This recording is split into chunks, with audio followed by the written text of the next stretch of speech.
And welcome back. It's Andy again with another part of my journey into learning this board. Things are getting exciting now. We're going to get the temperature and humidity readings on the screen, which has been a long time coming because I've had so much to learn. And while we talk about learning, if anyone happens to find this video that actually knows how to program Arduinos or the ESP8266, if they see me doing anything wrong, because this is a journey of discovery for me, I'm not a coder, I'm not professional, I've only been doing this a few weeks, and I only started because I ordered this board and I couldn't get the software to work. So I'm learning Arduino, we're learning together about how to make the Arduino work. And now the exciting part is we're actually going to get it to do something useful rather than just scrolling text across the screen. So this is the bit of code that I've hashed together. And we're going to first of all check that you've got the right libraries installed. So you should have had the Adafruit SSD1306 library installed. But we need to make sure you've got the sensor library installed. So the way we do that, we go up to include library manager, wait for it to download the updates, and then at the top we're going to put Adafruit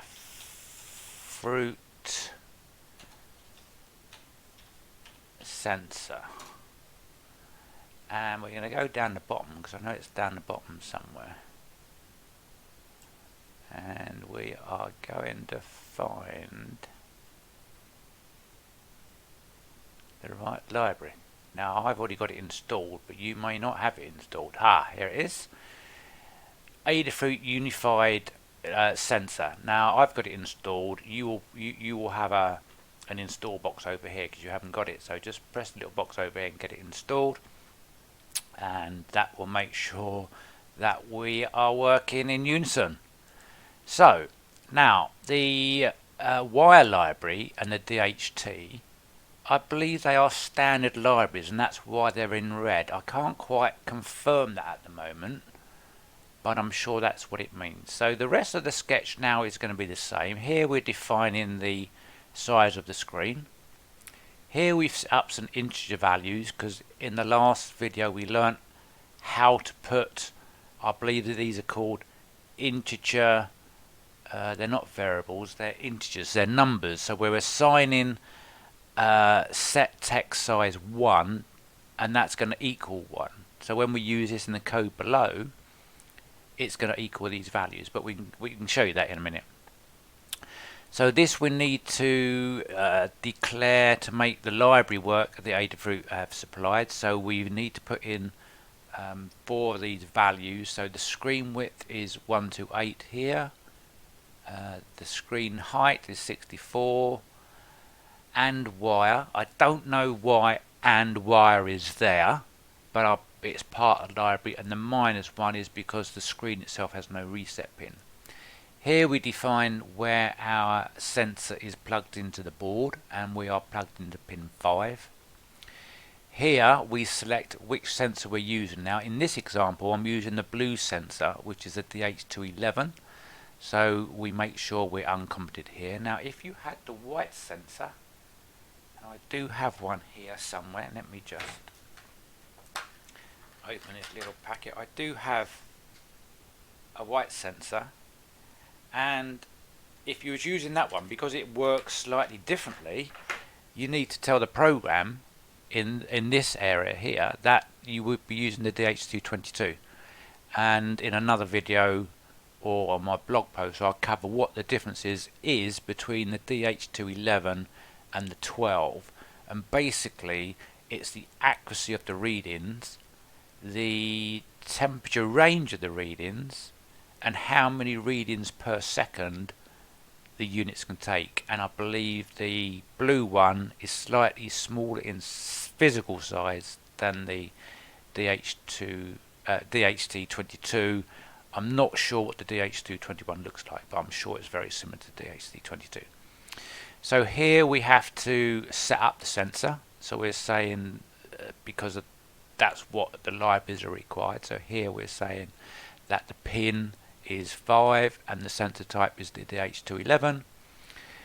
Then we're setting up the void loop, the serial begin. This is to make sure the serial monitor works, and we're going to see that working shortly. This is the special, I call it special, this was the line of code that I found that I needed to add because our DSA pins and CSL pins are not standard. So we're telling the libraries to go and look on these pins rather than standard pins. Here now we start the display. This I still haven't quite worked out what it's doing, but I know it will give you an error if it doesn't look up the right address of the screen, and I haven't been able to make it fault because I haven't got a screen with a different address. So once I do, we'll come back and revisit this and learn exactly what it's doing. These two lines are commented out because in the previous video, with these lines in, you would get the Adafruit splash screen, and this time I'm not going to have the Adafruit splash screen up. So here then we display the we cleared the display. We need to set a text color for the library, and that's the end of the void setup. So now we're going to do the void loop, which is the part that's going to loop around all the time. So in the last video I just set its delay 1 second because I thought, I'm just going to update the display 1 second. Well, that's absolutely correct because I looked at the data sheet of the DH211 and it has a refresh rate of 1 megahertz, I think it was, which means it's capable of refreshing once a second. So delaying once a second is good. You couldn't make it delay half a second because then that's quicker than the refresh rate of the sensor, and I'm sure something would start failing if you were trying to refresh quicker than the sensor could actually put the new data out. So here is some new code. Float means that we want to record a decimal number, so something like 24.40 degrees, and we are saying float t, so we're saying store a value with decimal points in the, what is this called? This is an this is a variable. So this variable t is going to hold 4 digits in the decimal point, and the way we get that reading, because of the wire, the DHT library, you just equal it to dht.read temperature, blah blah blah, and it's going to read the temperature into the variable t. Same for the humidity with that code. Now this one, it will, if the code, the library cannot retrieve a sensible value from the sensor, it will put on the serial monitor fail to read from DH2 sensor, and we can test that when we get the code working. So here we're going to do clear the display, and then this is what we've learnt before. This is our setting where we want to print text and what text size. So here we're saying display text size equals 1, so that's going to be small text, because up above, remember, we set text size 1 to 1 and text size 2 to 2, which is the larger font, and these screens can actually do 6 fonts. Now I haven't played around with all 6 fonts because I've been so eager to get temperature displayed on the screen, but we can have a play with that at another time. So then we're going to set the cursor position, print temperature humidity sensor just as the title for the display. Then we're going to change to a bigger text, move the cursor and print T colon space, and then after that space we're going to print the value held in T. Then we're going to print a blank line, and then we have changed back to the small text. Now this I found, again, this is the libraries doing the work. If you put this command in, print sorry, display.cp437 true, it will print a small 0 in front of the letter C, and the C is being printed here. So this is a way of selecting a different font like you would do in a word processor, because we want to print the very small O, and that would be classed as subscript because it's up above the character, and again we'll see that when we get the screen working. So then we're going to change the text size back and print a big C. Say pretty much for the same for the humidity. We're going to move the cursor, change the text size to 2. I'm not sure we actually have to do that because it's actually set up here. So this line is probably actually not needed. So then we move the cursor, print H colon space, and then print the value held in H after it, and then print the percent sign. These lines here I added because this will put information on the serial monitor. So if you were not seeing any readings on the screen for whatever reason, this would, if the temperature sensor was working and the humidity sensor was working, this would give you values on the humidity sensor. At least then you would know that your sensor's working and you got a fault with the screen. So once we asked it to do all this, we have to remember add this line at the bottom, display to actually put the information on the display. So if that is all okay, let's upload it. So remember the board is the WeMOS D1 R1, and you can just pause the video here to make sure you've got the same settings as me, and I've left them all as standard. Now remember, your COM port may be different to mine. If you have already got your sensor plugged in and you get a list like I do, it's likely to be 5 or 6. But if you're not sure, unplug the sensor, one COM port will disappear, plug it back in, the COM sensor that the board's plugged into will pop back up after you hear that ding ding, and that you need to select that board. So that is it. So we can now get rid of that, press upload.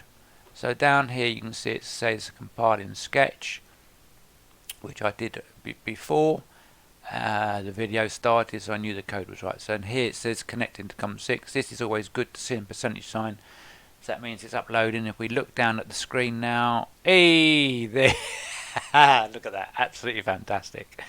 So it says temp and humid sensor, and it's printing some information. So we've got the damn thing working. I'm so chuffed. It's one small step for man and all that. So it's doing exactly what we've asked it to do, and that's the most important thing. And at the moment, except for 1 or 2 small parts of the code, which is this code, why we have to include the wire, and then there was one other, this bit that says if the screen's going to fail, you're going to print something on the serial screen.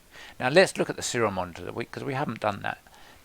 Go up to tools, click down serial monitor, and make sure your baud rate is on 9600, and you can see here once a second it's printing out the same information as on the screen, strange enough, because they are communicating to one another. So let's just leave this up on the screen and go back down on the code, because we had this line here.